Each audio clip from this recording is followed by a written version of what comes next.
1000 ரூபாய் கொடுக்குற. பெண்களுக்கு ஏன் இலவசமா பஸ் பயணம் கொடுக்குற? அதையெல்லாம் நிறுத்து. நீ வந்து நிதி நிலையை ரொம்ப மோசமா மாத்திட்ட. நான் ஃபண்ட் கொடுக்க முடியாதுன்னு மோடியும் நிதியமைச்சர் சொன்னாங்க.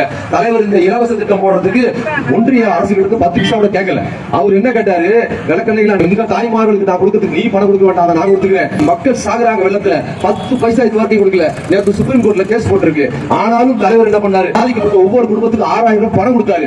பணம் கொடுத்தா அந்த நிதியமைச்சர் நிர்மலா சீதாராமன் என்ன சொன்னாங்க?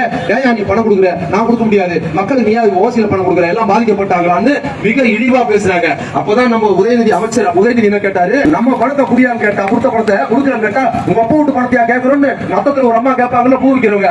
அதே பொருளில் மக்கள் மொழியில் கேட்டாரு உதயநிதி ஸ்டாலின் கேட்டாரு, உங்க அப்பா வீட்டு பணத்தையாடா கேட்டான்.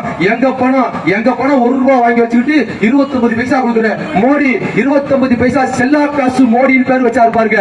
இந்தியாவிலே யாரும் இப்படி மோடிக்கு பேர் வச்சதில்லை. அந்த கும்பல் அவர்கள் கொடுப்பதில்லை, மாறாக